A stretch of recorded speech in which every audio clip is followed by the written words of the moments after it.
તહેવારને ધ્યાનમાં લઈ અરવલ્લી પોલીસે એલર્ટ મોડ પર જોવા મળી રહી છે। ગુજરાત રાજસ્થાન બોર્ડર પર વાહન ચેકિંગ વધુ કડક કરવામાં આવી રહ્યું છે। શામળાજી સહિત રાજસ્થાનથી જોડાતા તમામ બોર્ડર પોઈન્ટ્સ પર કાર અને ટ્રકની સઘન તપાસ ચાલી રહી છે। તહેવારના સમયમાં ગુજરાતમાં દારૂની હેરાફેરી રોકવા માટે આ ખાસ કાર્યવાહી હાથ ધરવામાં આવી છે। છેલ્લા 15 દિવસમાં આરોગ્ય વિભાગ અને પોલીસે મળીને અંદાજિત 1.5 કરોડ રૂપિયાનો દારૂ જપ્ત કર્યો છે।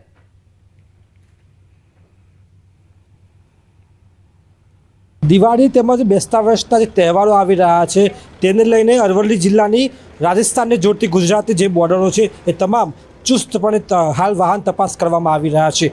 દ્રશ્યો બતાવીશ કે જે પ્રકારે રાજસ્થાન તરફથી આવતા જે વાહનો છે એ ગુજરાતમાં પ્રવેશતા સાથે જ કાર હોય ટ્રક હોય તમામ વાહનોનું ચુસ્તપણે તલાશી કરવામાં આવી રહી છે। ખાસ કરીને જે પ્રકારે છેલ્લા 15 દિવસમાં 1.5 કરોડ ઉપરાંતનો દારૂ ઝડપાઈ ચૂક્યો છે।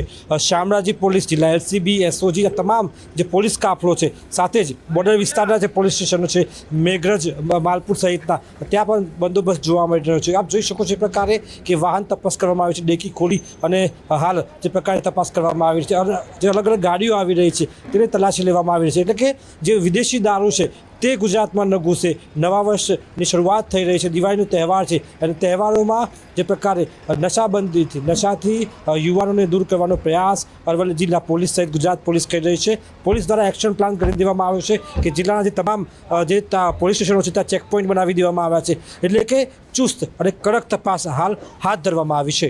હાર્દિક પટેલ, ન્યૂઝ 18 ગુજરાતી, અરવલ્લી। દિવાળીના તહેવારને હવે ગણતરીના દિવસો બાકી છે, જેને લઈને રાજકોટના લાખાજી રાજ બજારમાં ખરીદી માટે લોકોની ભારે ભીડ જોવા મળી રહી છે। જેમાં આજે રવિવારની રજાના કારણે બજારોમાં ખરીદી કરવા માટે મોટી સંખ્યામાં લોકો ઉમટી પડ્યા છે। તેમજ કાપડ, જ્વેલરી, શૂઝની ખરીદી માટે લોકોની ભીડ વધી રહી છે।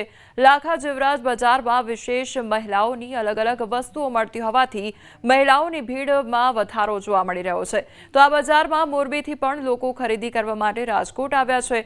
કપડાં, મીઠાઈ, દીવા, ઘરની સજાવટની ચીજ વસ્તુઓ અને ભેટ વસ્તુઓની ખરીદી માટે લોકોમાં ખાસ ઉત્સાહ જોવા મળી રહ્યો છે।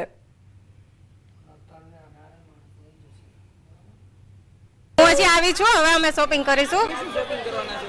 શોપિંગમાં ડ્રેસ છે, કુર્તી છે, જીન્સ છે, એવું બધું। દિવાળીના તહેવારને લઈને કેવો ઉત્સાહ છે? બહુ સરસ, બહુ સરસ। છઠ પૂજા, દિવાળી અને બિહાર વિધાનસભાની ચૂંટણીને ધ્યાનમાં રાખી મોટી સંખ્યામાં લોકો વતન જઈ રહ્યા છે અને સુરતના ઉધના સ્ટેશન પર ઉત્તર પ્રદેશ, બિહાર જવા માટે લોકો મોટી સંખ્યામાં પહોંચી રહ્યા છે।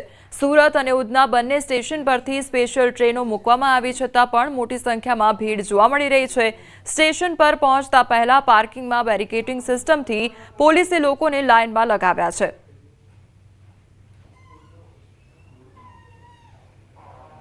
દિવાળીની પહેલાંનો રવિવાર અને રવિવાર થતાની સાથે દક્ષિણ ભારતના અલગ અલગ રાજ્યોના લોકો વતન તરફ હિજરત કરી રહ્યા છે। ત્યારે દ્રશ્ય જોઈ શકાય છે કે સુરતનું ઉધના રેલવે સ્ટેશન અને તેમાં પણ લિંબાયતનો ભાગ છે કે જ્યાં સ્પેશિયલ ટ્રેન મુકાઈ છે। સૌપ્રથમ જે લાઈનો બતાવવામાં આવી તે તાપ્તી ગંગા રેગ્યુલર ટ્રેન ઉપડે છે અને આ સ્પેશિયલ ટ્રેન છે કે જ્યાં આખી ઓપન ટિકિટ એટલે કે બુકિંગ વગરની ટિકિટ માટે લોકો લાઈનોમાં રાતથી લાગ્યા છે। દ્રશ્યો જોઈ શકાય છે કે લોકો મોટી સંખ્યામાં વતન તરફ ઉપડી રહ્યા છે। ત્યારે આપણે લોકો સાથે વાત કરવાનો પ્રયાસ કરીશું। શું કેવું છે? એક ભાઈ આજે रुक जाओ भैया, क्या नाम है आपका? पांडे। पांडे जी कहाँ जा रहे हो? बिहार जा रहे हैं, गोपालगंज। वो टिकट बुक नहीं करवाया था? टिकट बुक नहीं हुआ था।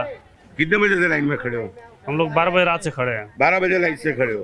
બિલકુલ જેમ ભાઈએ કીધું એમ 12 વાગ્યાથી લાઇનમાં ઊભા હતા। નાના બાળકો લઈને લોકો ઊભા હોય છે। ત્યારે સૌથી મોટી વાત છે કે તંત્ર સ્પેશિયલ ટ્રેનો આપવાની વાત કરી છે। સુરત અને ઉધના બે સ્ટેશનો શરૂ કર્યા છે। ત્યારે દ્રશ્ય જોઈ શકાય છે કે ટ્રેનમાં બેસવા માટે લોકો મોટી સંખ્યામાં રાતથી લાઇનમાં ઊભા હતા। ત્યારે બીજી બાજુ જે મહિલાઓ છે તેમને બેસવા માટેની વ્યवस्था करें। चलिए महिला है, बात कर।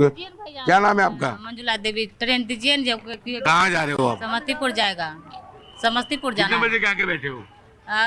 काले आया हम लोग। 7 बजे। कहाँ जाना है? समस्तीपुर जाना है। कहाँ आए? अभी तो यहीं पर है हम लोग। अरे कहाँ पे आया? समस्तीपुर। समस्तीपुर बिजनेस करता है हम लोग, फेरी करता है। हाँ, तो हर बार यही तक दिक्कत होती है? हाँ, यही बार दिखता है हमारा। कितनी महिला है आप? सब महिला है। अभी बुझियो ही ना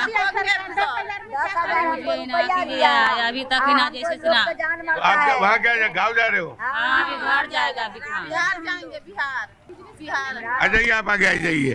क्यों, दिवाली है कि छठ पूजा के लिए? छठ पूजा के लिए, छठ पूजा के लिए हर साल इतनी दिक्कत होती है? इतना ही दिक्कत होती है। लगन में भी सर, होली में भी सर, छठ पूजा में भी सर ऐसे ही होता है। बना दीजिए सर। कितनी परेशानी? हम बहुत परेशानी में हम लोग है, बहुत परेशानी। कितने बजे का के बैठे हैं? बहुत राते से બિલકુલ મહિલાઓ પ્રસંગ છે, ઉત્સવ છે, ઘરે જવું છે, પણ રાતથી બેઠા છે, સામાન લઈને બેઠા છે. ત્યારે આ બાજુના હું દ્રશ્ય ફરી એક વખત બતાવવા માંગીશ કે લોકોને પોલીસ લાઈન દ્વારા સ્ટેશનમાં એન્ટ્રી અપાવે છે અને ત્યારબાદ ટ્રેનમાં બેસાડે છે. ઘણા બધા લોકો છે, આપણે એમની સાથે વાત કરવાનો પ્રયાસ કરીશું. એક ભાઈ इधर आ जाओ. बिल्कुल, एक काका है. काका जी आ जाओ. क्या नाम है आपका? मन जय कहाँ जा रहे हो? आज पटना पटना. हाँ। टिकट बुक नहीं करवाई थी? नहीं करवाए थे। कितने बजे से लाइन में खड़े हो? अरे साहब तो